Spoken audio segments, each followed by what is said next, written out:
Hello guys, Colonel Ninny here. Lesson 9 is going to be the most challenging of all the lessons you've seen so far. Today we'll look at crabbing and side slips, wheel landings and crosswind landings, and a few other things. If you've paid attention in the last 8 lessons, then you will apply those concepts and be successful. However, it's not easy. It's not war thunder.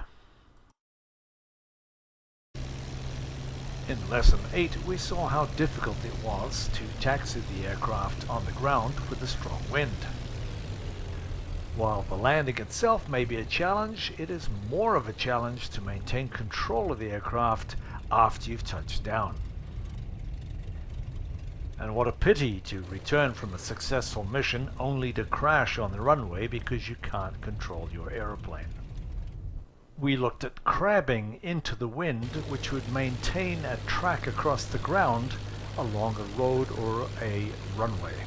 So by just crabbing, once we touch the ground, we're going to be hitting it sideways. So we have to use a second technique called a side slip, which we saw as being the cross-controlling of the ailerons and the rudder.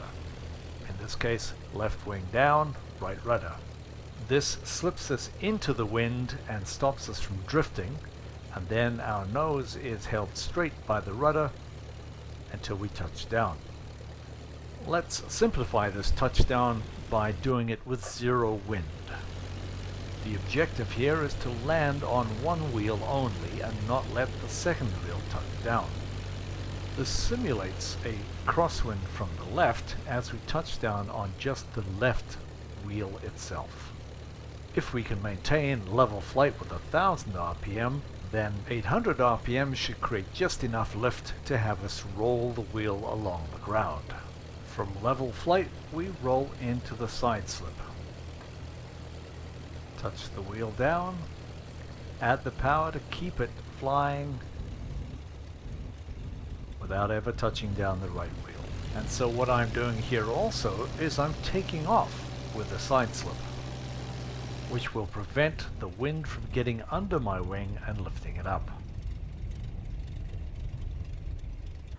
Let's go to our map, put some wind in, and a direction.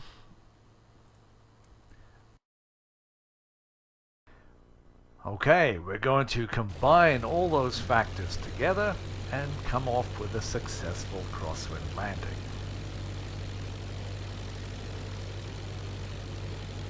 Note your aiming point as it arcs across the runway.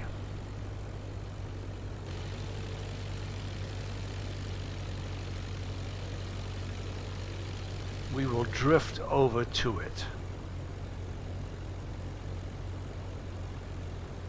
Begin your side slip as the nose approaches the aiming point. Left wing down, right rudder, hold the nose steady, keep the power on.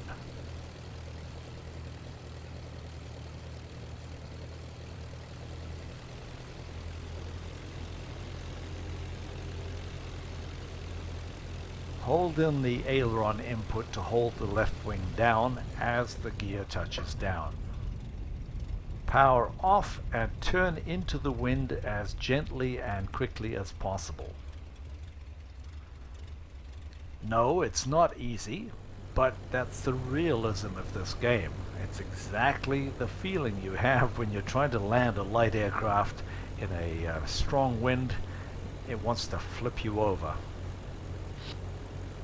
I think one of the most difficult maneuvers to do in a light aircraft is a wheel landing. And this is where you touch down on both the main gear at the same time. So before you start practicing on landing on one wheel and holding it there, try landing on two and holding it there. Note that my glide angle, my approach, is very, very shallow. It means I'm doing a power-assisted approach, so I'm keeping the power between 800 and 1000 RPM. To set up for the wheel landing, I'm going to look for the same attitude between the nose and the horizon as I do when I take off, because I'm taking off on two wheels. so the attitude is the same. As I feel the wheels touch down, I'm going to push forward slightly on the stick to try to hold the aircraft on the ground and reduce the power. This should keep me on the ground. Then I can add the power again and take off. And that is called a wheel landing.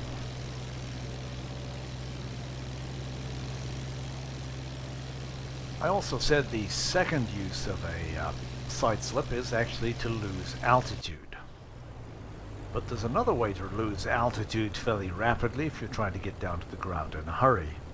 Can you recognize this maneuver? Both your confidence and your competence will improve as you practice these maneuvers so that you can do these kinds of things close to the ground and know exactly what you're doing. If you've enjoyed this video and get some value out of it, please leave a comment and subscribe and like and all those usual things.